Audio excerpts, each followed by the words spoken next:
In the scorching heat of the Libyan desert, where the sun turns sand into molten glass and mirages dance on the horizon, one man was about to orchestrate the most brilliant tactical masterpiece of the Second World War. The year was 1942, and the world stood witness to something that would defy all military logic, shatter British confidence, and elevate a German general to legendary status.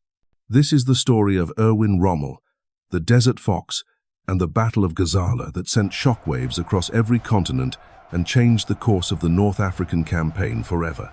Picture this. The British Eighth Army, one of the most formidable fighting forces in the world, had constructed what they believed to be an impregnable fortress stretching 40 miles across the desert. Thousands of tons of steel, concrete and barbed wire, over 100,000 seasoned troops, nearly 1,000 tanks, minefields so dense they were called the Mine Marsh. This was the Gazala Line, and to the British High Command, it represented the ultimate defensive position. No army on earth, they believed, could break through such a massive fortification. They were about to be proven catastrophically wrong. On the other side of this steel and sand barrier stood a force that, on paper, should never have stood a chance. 90,000 men facing 100,000. 560 tanks against 849, stretched supply lines running thousands of miles across hostile territory. By every conventional measure of military strength, this German-Italian force was outgunned, outnumbered, and outmatched. Yet leading them was a man whose name would soon echo through history books and military academies for generations to come. Erwin Rommel was not your typical World War II general. While other commanders sat in comfortable headquarters miles behind the front lines, Rommel drove his staff car directly into the heat of battle, personally leading tank charges and appearing wherever the fighting was fiercest. His soldiers called him the Desert Fox, a nickname that captured both his cunning and his ability to strike from unexpected directions. The British, despite being his enemies, would come to respect and fear him in equal measure. But what made the Battle of Gazala so shocking was not just who won, but how they won. This was not a grinding war of attrition where superior numbers eventually prevailed. This was not a siege where patience and persistence wore down the defenders. This was something entirely different. This was a masterclass in deception, mobility, and tactical innovation that would rewrite the rules of desert warfare. The strategic stakes could not have been higher. Control of North Africa meant control of the Suez Canal, the lifeline connecting Britain to its empire in Asia. It meant access to Middle Eastern oil fields that fueled the war machine of both sides. It meant dominance over Mediterranean shipping routes that could strangle or sustain entire nations. For the British, losing North Africa would be a disaster beyond imagination. For the Germans, capturing it would open pathways to victory that seemed impossible just months before. The timing was perfect for drama. By the spring of 1942, the war had reached a critical juncture. The German advance into Russia had stalled in the frozen wastes outside Moscow. The United States had entered the conflict, but was still mobilizing its vast industrial might. The Battle of the Atlantic raged as U-boats and convoys fought a deadly game of cat and mouse across the ocean. In this global chess match, North Africa represented one of the few theaters where a decisive victory might tip the balance of the entire war. The British had every reason for confidence as they surveyed their defensive masterpiece. The Gazala Line was not just a trench or a wall. It was a sophisticated network of fortified positions called boxes, each one a self-contained fortress bristling with artillery, machine guns, and anti-tank weapons. These boxes were surrounded by vast minefields and connected by communication networks that allowed for coordinated defense and rapid reinforcement. The entire system stretched from the Mediterranean coast at Gazala in the north to the oasis fortress of Bir Hakeim in the south, creating what military planners believed was an unbreachable barrier. Each box was designed to operate independently, like islands of resistance in a sea of desert. If the enemy attacked one position, the others could provide supporting fire while reserves rushed to reinforce the threatened sector. The spaces between the boxes were sown with hundreds of thousands of mines, creating killing fields where any attacking force would be channeled into predetermined zones of destruction. British engineers had spent months perfecting these defenses, incorporating lessons learned from previous desert campaigns and drawing inspiration from the most successful fortifications in military history. The defenders were not green recruits or second-rate garrison troops. The British Eighth Army represented the cream of Commonwealth forces, battle-hardened veterans who had already proven themselves in combat against Italian armies and earlier German offensives. South African divisions stood alongside British regulars, Australian units, and Indian brigades, creating a multinational force united by shared purpose and mutual respect. Their equipment, while not always the most advanced, was reliable and well-maintained, supported by supply lines that stretched back to factories in Britain, America, and across the British Empire. Meanwhile, intelligence reports reaching British headquarters painted a reassuring picture of their enemy. German forces appeared stretched thin, their supply lines vulnerable to interdiction by British naval and air forces operating from Malta and Egypt. Italian allies were considered second-rate at best, more likely to surrender than fight when the pressure mounted. Rommel himself, while acknowledged as a competent commander, was seen as reckless and prone to overextending his forces in pursuit of spectacular but ultimately unsustainable victories. This confidence extended all the way to the highest levels of British command. General Neil Ritchie, commanding the Eighth Army, had already begun planning his own offensive operations to drive the Germans back across Libya and potentially knock them out of North Africa entirely. Prime Minister Winston Churchill, desperate for good news to share with an increasingly war-weary British public, had high hopes that the Gazala Line would provide the decisive victory that had eluded British forces for so long. Yet even as British soldiers cleaned their weapons and checked their equipment in the shadow of their mighty fortifications, something was stirring in the German camps to the west. Reconnaissance flights reported unusual movement among enemy positions. Radio intercepts suggested increased activity in German supply depots. Local Arab informants brought whispered reports of tank columns moving under cover of darkness. The pieces were falling into place for one of the most audacious military operations of the Second World War. Rommel had spent weeks studying every detail of the British position, analyzing aerial photographs, interrogating prisoners, and personally reconnoitering forward positions in disguise. What he saw convinced him that the Gazala Line, for all its apparent strength, contained a fatal weakness that could be exploited by a commander bold enough to risk everything on a single throw of the dice. The stage was set for a confrontation that would shock the world and establish Erwin Rommel as one of history's greatest military tacticians. In just a few short weeks, the impregnable fortress would lie in ruins. Tens of thousands of British soldiers would be marching into captivity, and the strategic balance in North Africa would shift dramatically in favor of the Axis powers. The Battle of Gazala was about to begin, and nothing would ever be the same. The date was May 26, 1942. As the first pale light of dawn crept across the desert horizon, British sentries manning their forward positions noticed something peculiar. Artillery shells began falling on the northern sections of the Gazala Line, concentrated around the coastal positions where the Mediterranean met the sand. The bombardment was fierce but predictable, exactly the kind of frontal assault that British planners had anticipated and prepared for. General Ritchie received the reports with satisfaction. His intelligence officers had predicted that Rommel would attempt a direct attack on the strongest part of the line, and here was the proof. German infantry advanced under cover of the barrage, supported by tanks and armored vehicles that kicked up massive clouds of dust as they approached the wire obstacles. Radio chatter filled the airwaves as British commanders coordinated their response, moving reserves toward the threatened sectors and calling in artillery strikes on the advancing enemy columns. But something felt wrong to the more experienced observers. The German attack, while noisy and dramatic, lacked the concentrated fury they expected from Rommel. Tank movement seemed almost tentative, advancing just far enough to draw return fire before pulling back to safer positions. Infantry assaults reached the outer wire, but failed to press home with the desperate intensity of men fighting for their lives. Most puzzling of all, the normally aggressive German commander was nowhere to be seen along the front lines where he usually appeared during major operations. What the British could not see, hidden by the darkness and the swirling dust clouds, was the most audacious flanking maneuver in the history of desert warfare unfolding to their south. Under cover of night, The bulk of Rommel's armored force had begun a sweeping movement around the left flank of the Gazala Line.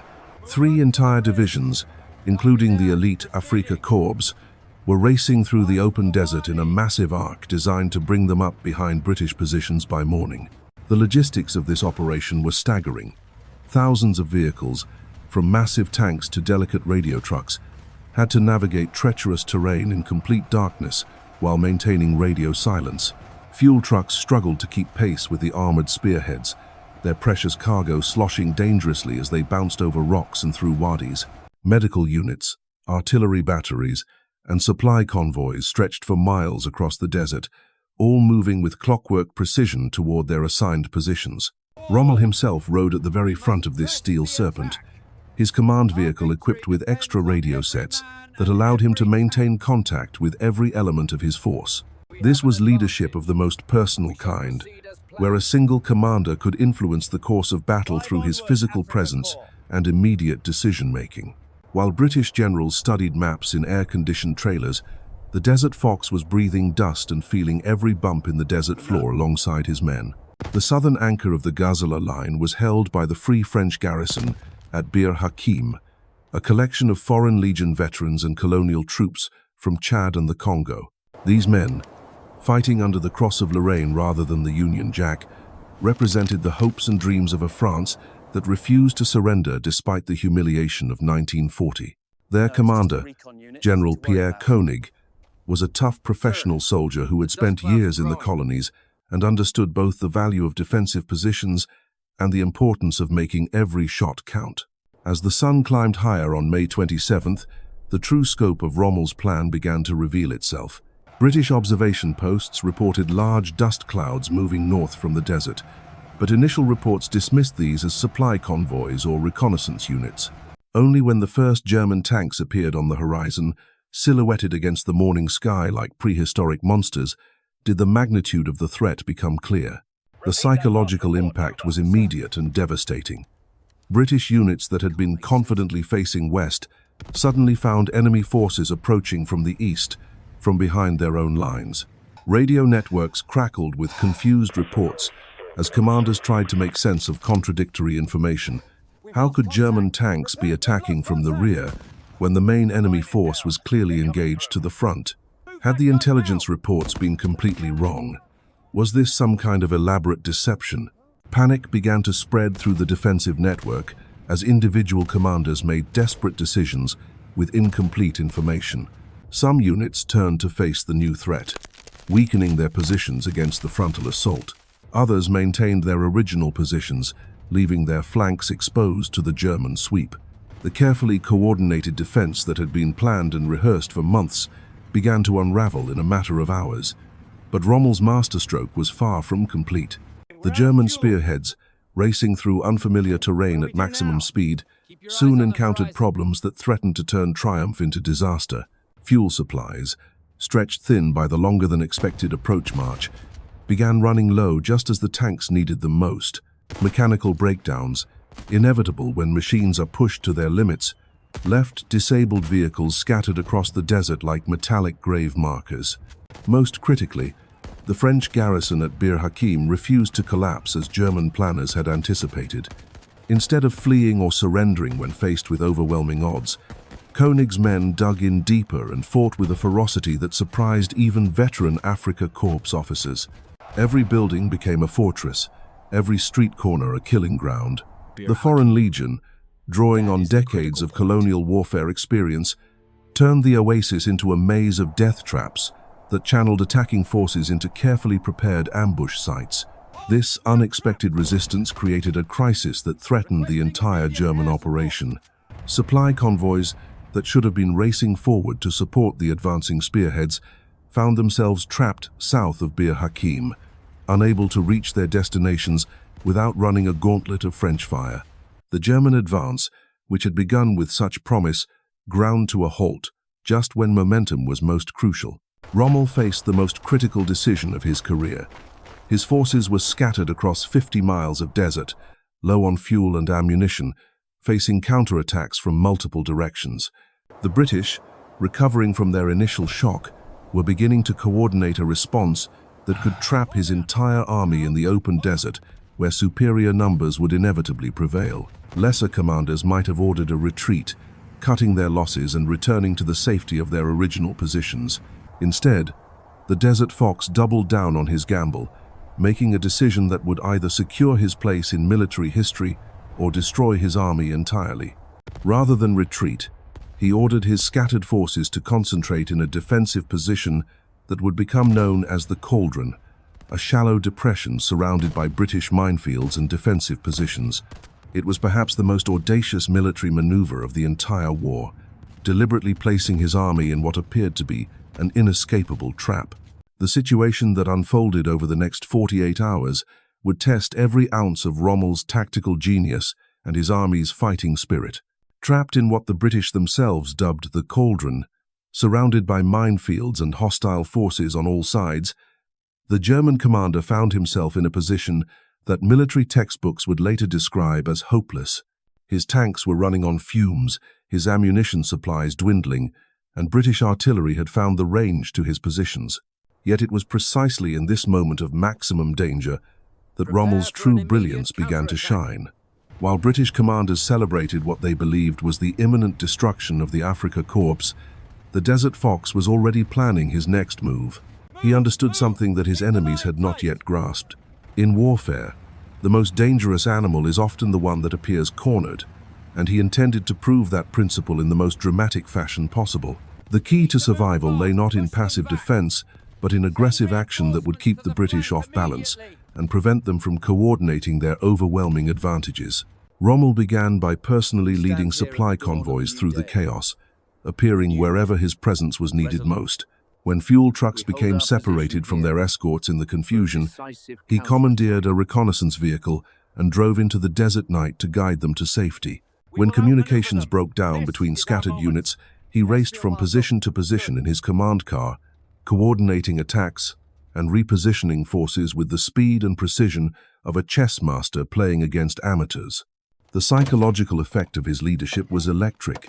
German soldiers who had been preparing for capture or death suddenly found their commander beside them, calm and confident despite the desperate circumstances. Tank crews who had been conserving their last shells received personal orders from their general to prepare for offensive operations. Artillery batteries that had been rationing ammunition were told to prepare for sustained bombardment. The message was clear. This was not a retreat or a last stand, but the beginning of something extraordinary. British forces, meanwhile, struggled to adapt to the fluid nature of the battle that was developing around them. Their defensive doctrine, so effective when facing predictable frontal assaults, proved inadequate when confronting an enemy that seemed to appear and disappear like smoke. German battle groups, operating with a flexibility that British commanders found almost incomprehensible, would strike hard at one position before vanishing into the desert, only to emerge hours later at a completely different location. The minefields that were supposed to contain the German forces became a double-edged sword. While they did limit Rommel's options for movement, they also prevented British armored units from exploiting their numerical advantage through rapid maneuver. Tank battles that should have been decisive became confused melees where superior German tactics and equipment quality began to tell. The famous 88mm anti-aircraft guns, pressed into service as tank destroyers, carved through British armor with devastating effectiveness. As June dawned over the Cauldron, the strategic situation began to shift in ways that no one had anticipated. The French garrison at Bir Hakeim, still holding out against overwhelming odds, had become far more than just an obstacle to German supply lines. Their desperate resistance was tying down Italian divisions that Rommel desperately needed elsewhere, while simultaneously inspiring Allied forces throughout the theater. Radio broadcasts from the besieged fortress, transmitted in multiple languages, carried reports of heroic last stands and impossible odds that captured the imagination of the world. General Koenig's men had transformed the oasis into a fortress that seemed to exist outside the normal rules of warfare. Legionnaires who had spent years fighting colonial wars in Indochina and Syria brought skills perfectly suited to this kind of desperate defense. They understood how to make every building a strong point, how to create interlocking fields of fire that maximized the effectiveness of limited ammunition, and most importantly, How to maintain morale when survival seemed impossible. The siege of Bir Hakeim became a battle within a battle, a microcosm of the larger struggle playing out across North Africa. German assault troops, veterans of campaigns in Poland, France, and Russia, found themselves stymied by defensive techniques they had never encountered. Every advance was paid for in blood, every building taken only after room-to-room fighting that consumed precious time and irreplaceable experienced soldiers. Rommel recognized that the continued resistance at Bir Hakeim threatened to derail his entire operation. Supply convoys that should have reached his main force in hours were taking days to navigate around the besieged fortress. Worse, the delay was giving British forces time to recover from their initial confusion and begin mounting coordinated counterattacks against his exposed positions. The window of opportunity that had opened with his successful flanking maneuver was rapidly closing. The solution, when it came, demonstrated once again why Rommel was considered one of the war's most innovative commanders. Rather than continue costly frontal assaults against the French position, he began a systematic campaign to isolate and starve out the defenders. Artillery bombardments were coordinated with airstrikes to interdict supply drops and destroy communication equipment. Specialized engineer units began clearing narrow corridors through the surrounding minefields, creating supply routes that bypassed the fortress entirely while maintaining pressure on its perimeter. Meanwhile, in the main theater of operations around the Cauldron, British attempts to crush the trapped German forces were meeting with unexpected resistance. Each attack was met by carefully coordinated defensive fire that seemed to anticipate every move. German positions that appeared vulnerable from aerial reconnaissance proved to be elaborately camouflaged strongpoints bristling with anti-tank weapons. British armor, advancing confidently across what seemed to be open ground, found itself channeled into killing zones where concealed 88s waited in ambush. The tide began to turn when Rommel made another of his characteristically audacious decisions. Instead of waiting passively for British attacks, he ordered his forces to begin probing operations designed to identify weak points in the surrounding enemy positions. These were not desperate breakout attempts but carefully planned reconnaissance missions that gathered intelligence while keeping British commanders guessing about German intentions. What these probes revealed changed everything. The British defensive line, impressive though it appeared on paper, contained gaps and weaknesses that a skilled opponent could exploit. Communication networks that worked perfectly during planned exercises broke down under the stress of continuous operations. Supply lines that had seemed secure proved vulnerable to fast-moving raiding parties that struck without warning before disappearing back into the desert. Most critically, British command structure revealed itself to be rigid and inflexible when faced with rapidly changing circumstances. Orders that made sense when issued hours earlier became obsolete by the time they reached frontline units. Commanders who excelled at managing set-piece battles struggled to adapt when their carefully laid plans encountered the chaos of fluid warfare. The very size and complexity of the British force, which should have been an advantage, became a liability when rapid decision-making was required. Rommel sensed these weaknesses like a predator scenting wounded prey. His counterattacks, when they came, were precisely targeted at the points where British organization was most vulnerable. Instead of attempting to break through everywhere at once, he concentrated his limited resources on creating multiple simultaneous crises that would overwhelm enemy command and control systems. It was warfare as psychological manipulation, designed to create confusion and panic rather than simply destroy enemy forces. The breakthrough came on June 11th, when German engineers finally cleared a reliable supply route through the British minefields. Fuel trucks and ammunition convoys that had been circling uselessly in the desert for days suddenly began pouring into the Cauldron, transforming what had been a death trap into a springboard for offensive operations. Tank crews who had been conserving their last drops of fuel received orders to prepare for extended combat operations.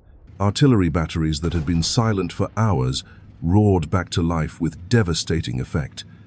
The psychological impact on British forces was immediate and catastrophic.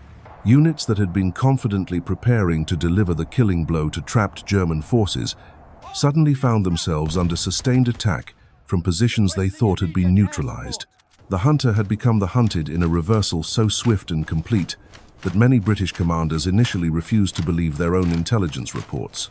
What followed would be remembered as one of the most complete tactical reversals in military history, a masterpiece of leadership and tactical innovation that would establish Rommel's reputation as one of warfare's true geniuses. The Desert Fox had turned apparent defeat into the foundation for his greatest victory, and the shockwaves would soon ripple across every battlefield of the Second World War. When the dust finally settled over the Libyan desert on June 21, 1942, the impossible had become reality. The impregnable Gazala Line lay shattered, its fortress boxes abandoned or captured, its minefields breached, its defenders scattered to the winds. 33,000 British Commonwealth troops marched into captivity at Tobruk, the largest surrender in British military history save for Singapore. The Desert Fox had achieved what every military expert declared impossible, transforming a numerical disadvantage into the most complete tactical victory of the North African campaign. But Gazala was more than just another battle won or lost. It was a revolution in warfare itself, a demonstration that innovation and audacity could triumph over superior numbers and defensive positions. Rommel had rewritten the rules of desert combat, proving that mobility and deception were more valuable than static fortifications and overwhelming firepower. Military academies would study his flanking maneuver for generations, while his ability to turn the Cauldron from trap into triumph became legend. The shockwaves reached far beyond the sand dunes of Libya. In London, Churchill faced a crisis of confidence that threatened his wartime leadership. Across the empire, commanders who had believed British forces invincible were forced to confront uncomfortable truths about tactics, leadership, and the changing nature of modern warfare. The myth of European invincibility in colonial theaters lay as broken as the Gazala Line itself. Yet perhaps the greatest shock was not tactical but psychological. The world had witnessed something extraordinary, a single commander whose genius could alter the course of history through pure force of will and tactical brilliance. Rommel had become more than a general. He had become a symbol of what was possible when conventional wisdom met unconventional thinking. The Battle of Gazala stands as testimony to a fundamental truth of warfare, that in the crucible of combat, leadership and innovation matter more than numbers on a spreadsheet. The Desert Fox had shocked the world, and nothing would ever be the same.